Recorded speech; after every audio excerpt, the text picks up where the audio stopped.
नमस्कार, स्वागत है न्यूज 21 में। मैं हूं आपके साथ हर्षिता जोशी। बुलेटिन में सबसे पहले बात करेंगे धौलपुर जिले की। मुनिया थाना पुलिस ने अवैध बजरी परिवहन के खिलाफ बड़ी कार्रवाई करते हुए 2 ट्रक जब्त किए हैं। ट्रक में बजरी को डस्ट से ढका गया था। पूछताछ में पता चला कि बजरी चंबल नदी के घड़ियाल प्रतिबंधित क्षेत्र से अवैध रूप से लाई गई थी। दोनों मामले वन्यजीव संरक्षण अधिनियम 1972 और फॉरेस्ट एक्ट का उल्लंघन है। पुलिस ने दोनों ट्रक जब्त कर ड्राइवर्स को गिरफ्तार कर लिया है। अनुसंधान जारी है। धौलपुर से संजय कसाना की रिपोर्ट। बानसूर तहसील के ग्राम झीड़ो के निवासियों ने उपखंड अधिकारी को ज्ञापन सौंपकर ग्राम पंचायत में बदलाव को लेकर विरोध किया।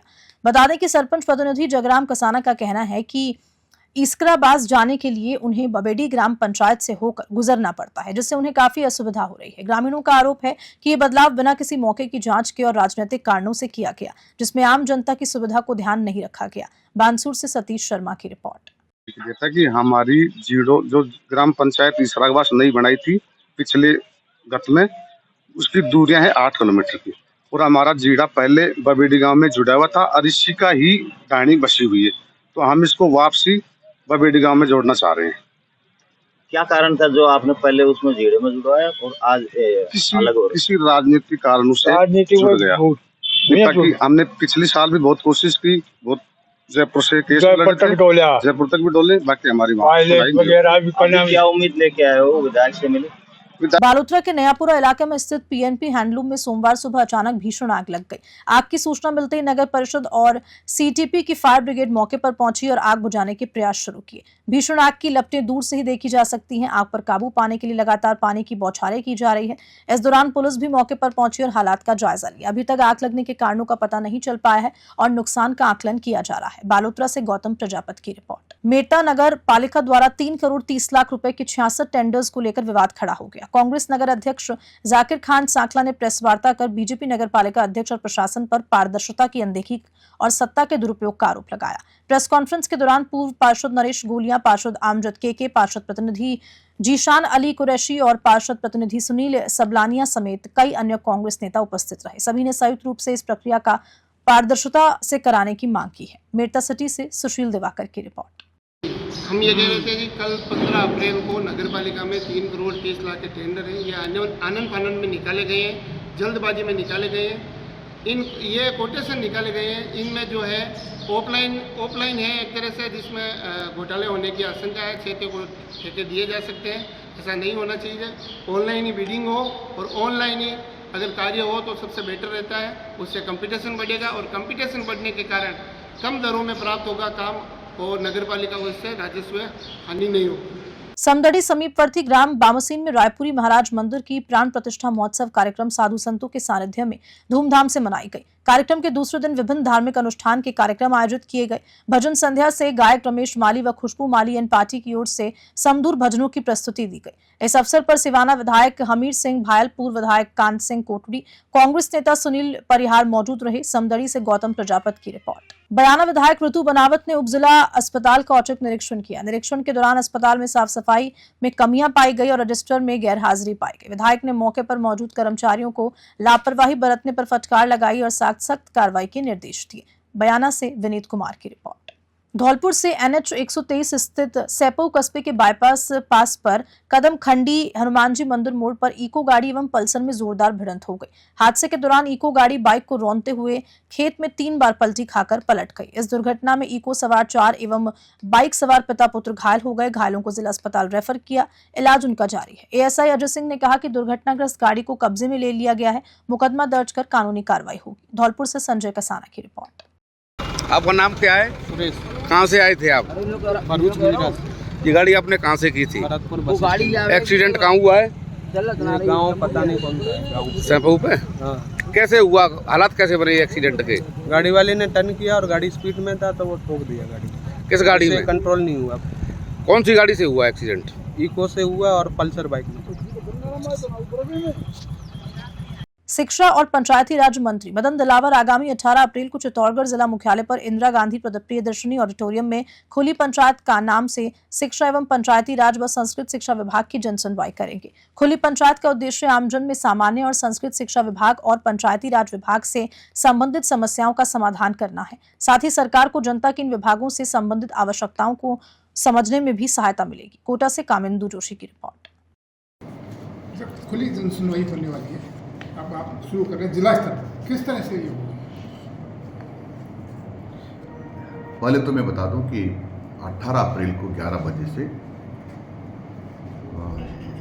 चित्तौड़ के इंदिरा गांधी प्रियदर्शनी ऑडिटोरियम में ये खुली सुनवाई की जाएगी।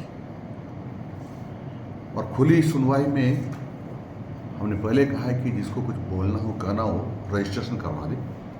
अभी भी वह बीडीओ के यहाँ, सीईओ के यहाँ, पंचायत राज के लोग और जिला शिक्षा अधिकारी के यहाँ शिक्षा से संबंधित लोग अपना रजिस्ट्रेशन करा सकते हैं। इसमें जिसको भी लगता है कि हमारा डिपार्टमेंट अच्छा काम कर रहा है तो उसकी प्रशंसा करें। यदि लगता है कि गलत काम कर रहा है उसकी भी चर्चा करें। यदि लगता है कि भ्रष्टाचार कर रहा है, अनियमितताएं कर रहा है तो उसकी भी चर्चा करें। ये खुली सुनवाई है, कैमरे लगे रहेंगे और उसमें आप अपनी बात को ठीक ढंग से कह सकते हैं।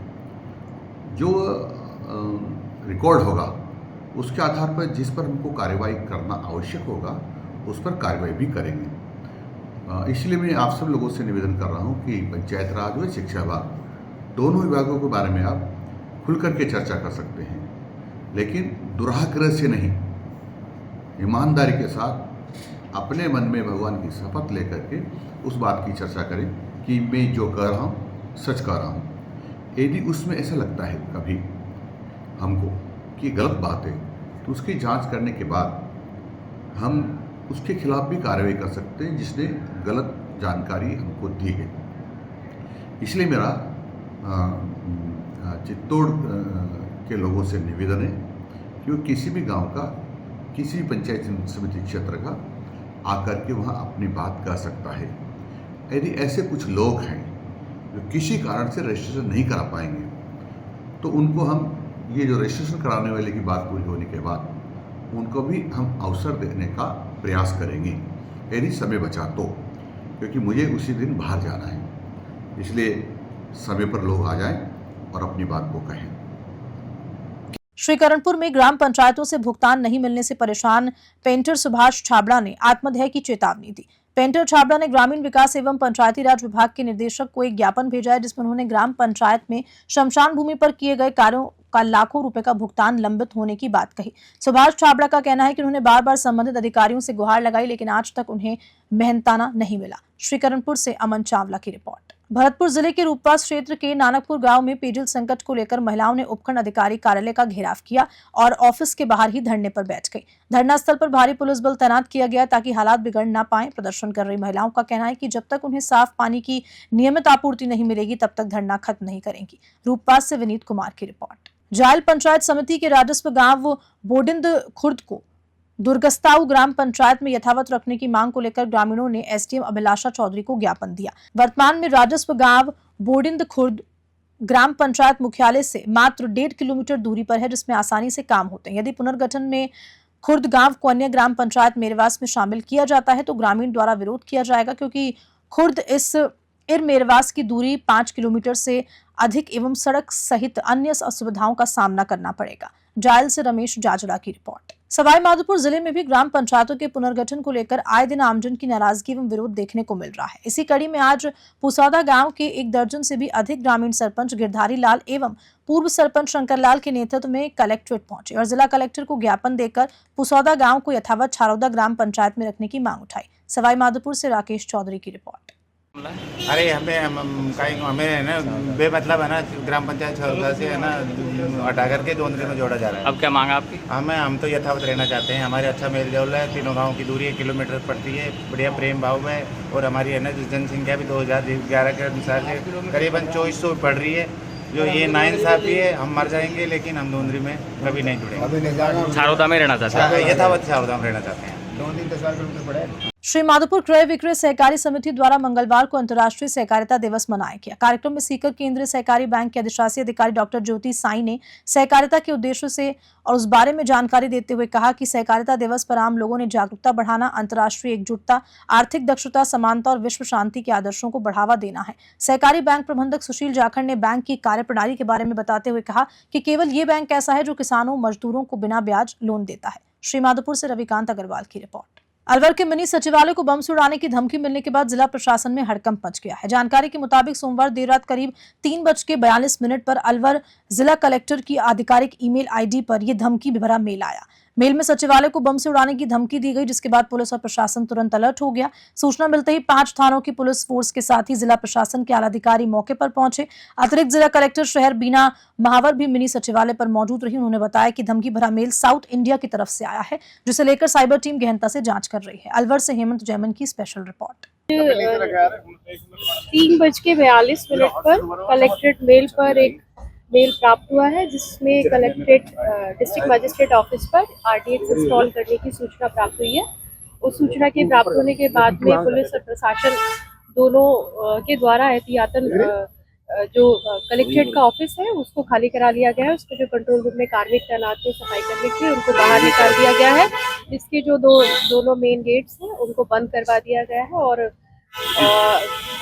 जो मैनुअल सर्च है एसएचओ के द्वारा वो कर ली गई है। बॉम्ब स्क्वाड जयपुर से रवाना हो चुकी है और आने के बाद इसमें पूरी जांच कर ली जाएगी। मौके पर पर्याप्त जांच था। अच्छा, ये बम की जो धमकी मिली है उसमें रीजन क्या बताया है? जिसने भी मेल करा है कोई स्पेसिफिक रीजन भी दिया है? स्पेसिफिक कोई रीजन तो पता लगा है कि कहां से मेल आया है, क्या कुछ है? ये वो साइबर टीम वो देख करके बताएगी। वो साउथ से मेल जारी हो। कोई वजह तो बताई होगी क्यों वो बम से उड़ाने की बात कर रहा है? जो मेल आईडी कितने लाइनें क्या है मैम, उसमें क्या लिखा, मैटर क्या है उसमें, मतलब कोई वजह तो बताई होगी उसने कि क्यों उड़ाना चाहता है? कोई टाइमलाइन दी हो इसके 24 घंटे में या ऐसा? नहीं, उसमें ये है कि 3 बजे से पहले जो है वो डिस्ट्रिक्ट कलेक्ट्रेट ऑफिस को इवैक्यूएट करवा दें। कोई वजह नहीं बताई मैंने। कितने बजे पता चला मैम? किसी संगठन ये हमें मॉर्निंग में पता चला है। 3:42 का मेल था। सुबह जो सबकी तरफ से फोन आया था 7 बजे की। अच्छा, मेल की आईडी पे किसी तरह के स्पेसिफिक संगठन की बात वो साइबर टीम बता पाएगी, पुलिस बता। कोई नाम दिया कि धमकी किसकी तरफ से है? धमकी किसकी तरफ से है?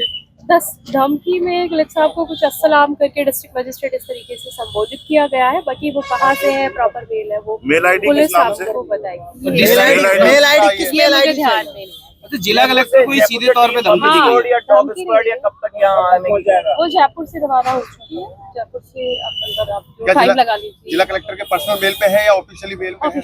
ये साइबर वाले मेल पे भी आया बताया? साइबर मेल का अब आपसे ही सुना है मैंने, उनसे तो मेरी बात हुई नहीं। साइबर टीम ही इसको चेक करके बता पाएगी। अभी तक कोई संदिग्ध वस्तु मिली है? कोई संदिग्ध वस्तु? क्या कोई संदिग्ध वस्तु मिली? संदिग्ध वस्तु नहीं मिली है अभी। जस्ट एक बार फिर आगे वो तो मैडम पीछे जा रही है, नीचे चले ठीक नहीं रहा। सामने में राउंड कर लिया और कहीं कहना तो 5 से 14 का हफ्ता लगा हुआ है। नहीं, 3 बजे तक क्या गिराने की या विस्फोट करने की धमकी दी थी? 3:30 का दोपहर 3:30। पाली शहर के निकट खोतावास डंपिंग यार्ड के पास स्थित और बैंगल्स एंड केमिकल चूड़ी फैक्ट्री में बीती रात भीषण आग लग गई। बताया जा रहा है कि यह आग फैक्ट्री में रखे अत्यधिक ज्वलनशील केमिकल युक्त वेस्ट प्लास्टिक में अज्ञात कारणों के चलते लगी, जिसने देखते देखते पूरे परिसर को अपनी चपेट में ले लिया। गनीमत रही कि इस घटना में कोई जनहानि नहीं हुई, लेकिन लाखों रुपए का नुकसान हो गया। पाली से ललित तिवारी की रिपोर्ट। खबर के साथ बुलेटिन में इतना ही। नमस्कार।